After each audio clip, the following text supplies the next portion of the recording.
Jeton një vajzë që nuk flet gjithmonë me fjalë, por me nota. Kur gishtat e saj prekin tastierën e pianos, duket sikur i gjithë universi ndalet për ta dëgjuar. Emri i saj është Riola dhe është shumë më tepër se një fëmijë talentuar. Ajo udhëton nga skenat e New Yorkut në garat e bardha të Mavrovës, nga fletët e notave të faqeve të tregimeve të saj, duke treguar se talenti nuk njeh kufi. Nuk mjafton ta quash pianiste, shkrimtare ski kampione, fituese medaljesh në shkencë, sepse ajo është gjithmonë diçka më shumë, një vajzë që ëndërron dhe i jep ngjyrë çdo ëndre që ajo prek. Riola, për shumë fëmijë tastiera e pianos duket si një det me shumë valë të bardha dhe të zeza. Si u bë shoqja jote më e mirë dhe kur e ndjeve ti për herë të parë se muzika e flet gjuhën tënde? Unë në fillim ka filluar me një sint shumë të vogël që prindërit ma morën për vitin e ri si një dashuri time ndaj pianos. Unë kam dashur shumë t'i bie pianos dhe kur e kam kuptuar se një tastiere më ka ardhur si një kohë që unë nuk e kuptoja dot, por ajo së shpejti u bë shoqja ime e ngushtë dhe më e mira, kur kuptova se ajo i shpreh një ndjenjat e mia nëpërmjet tingujve e jo fjalëve. Në fillim, një pasdite, unë e mora sintin dhe fillova t'i bi një melodie. Ishte kënga Shello, që në ato kohë adhuroja shumë, dhe prindërit që nuk ishin në fushën e muzikës, kuptuan se unë kisha një lidhje shumë të fortë dhe shumë të mirë me pianon. Ke fituar shumë çmime në shumë vende të botës, nga Shabaja, Egjipti, Slovenia, Spanja. Si është të jesh vetëm një vajzë e vogël nga Tetova dhe ti bësh të tjerët nga skena ndërkombëtare të ndalen, të dëgjojnë, të ngrihen në këmbë dhe të japin një aplauz aq të madh? Ndonjëherë për mua është e pabesueshme se një vajzë e vogël prej Tetove, rrethuar me ëndra dhe me male, ka arritur të dalë në skena botërore. Dhe kur unë dal i bie pianos, më vjen se gjithë vendi zbrazet, të gjithë ndalojnë dhe ndalin të më dëgjojnë, vetëm se kjo e gjitha vjen nga zemra. Këtu doja të ndalem dhe pak ta falenderoj shumë arsimtaren time të muzikës, Lauria Ibrahimi, e cila çdo herë besonte dhe unë në hapet e mia të para, edhe prap vazhdon dhe nuk ndalon së motivuari për hapet dhe për sukseset e ardhme. Më thënë e ke shtytësen më të madhe zonjën Laurie. Po. Ajo e cila qëndron pas teje dhe të Çdo jep herë. motivim. Të kujtohet gara jote e parë me vetëm 7 orë mësim ku more vendin e tretë, a e kuptoje në atë moshë se çfarë kishte ndodhur apo ishte thjesht një lojë që u kthye në magji? Po, e mbaj mirë, e mbaj shumë mirë. Ajo vërtet ishte si një lojë dhe unë nuk e dija se jam në garë.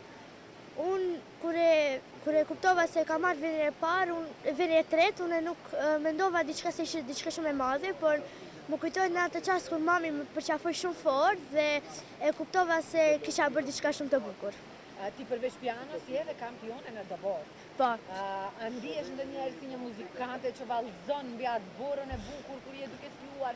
Cili është emocioni më ndryshe, ai që ndjen para një gare apo para një koncerti? Po tani skimi është si një melodi, por në dëbor. Po.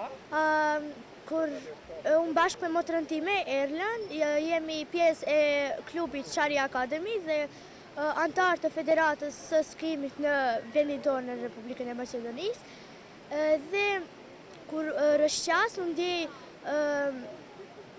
shumë balans, ndjem shumë mirë dhe ka emocione të ndryshme, pasi që kur jam në skim, para një gare, unë ndjej adrenalin dhe energji, ndërsa para një koncerti unë ndjej më shumë ndjeshmëri dhe emocione. A i bje kjo që kur je në dabor futesh në botën tënde dhe nuk mendon? Po, mendoj edhe ndonjëherë edhe kur jam duke skijuar unë ndjej shumë gëzim dhe më vjen sikurse e njëjta ndjenjë sikurse më bi pianos, por vetëm se unë lëviz me trup e jo me gishta.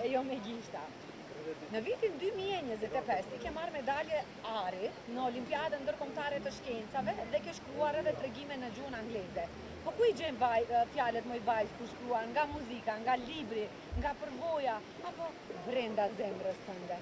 Po fjalët vjen nga gjithçka që prek, nga një melodi që më ka mbetur në mendje, një libër që më ka emocionuar, një përqafim, një dritë në një rrugtim, por e gjitha kjo më shumë t'i vinë nga zemra ime, aty është vendi kur unë i ruaj të gjitha ëndrat më të thella. Cilin nga të gjitha shkrimet e tua do t'a vendosë në një kuti kujtimesh për të hapur pas shumë vitesh edhe për çfarë arsye pikërisht këtë kujtim? Unë do t'a vendoja një medalje të artë që kam marrë kur kam qenë e lodhur dhe e sëmur, por që nuk u dorëzova, sepse kjo nuk është vetëm një fitore, ose vetëm një medalje, por është më kujton një fitore që unë e kam marrë nga forca ime dhe më motivon se sa e fort mund të jem nëse vetëm besoj në vete. Si ndodhi që ishe e sëmur? Po nuk e kisha më të mirën, por unë e dija se kjo do të më paguhet dhe të vlej shumë për mua, dhe unë vazhdova të jap gjithë forcën time.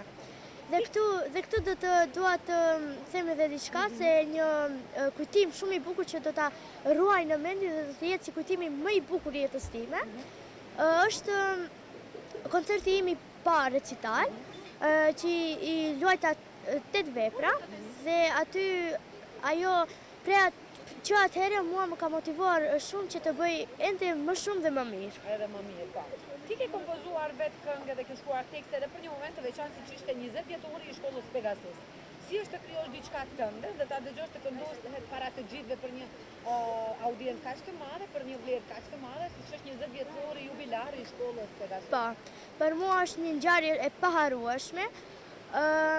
Kjo lindi nga ideja, nga kënaqësia dhe nga rahatia që unë ndjeja në ambient me gjithë arsimtarët, me gjithë shoqërinë që e kisha, dhe të bësh diçka nga zero dhe të shohësh të tjerët duke e pëlqyer, duke kënduar dhe të realizohet ajo ide, mua më ka mbush me gëzim dhe krenari.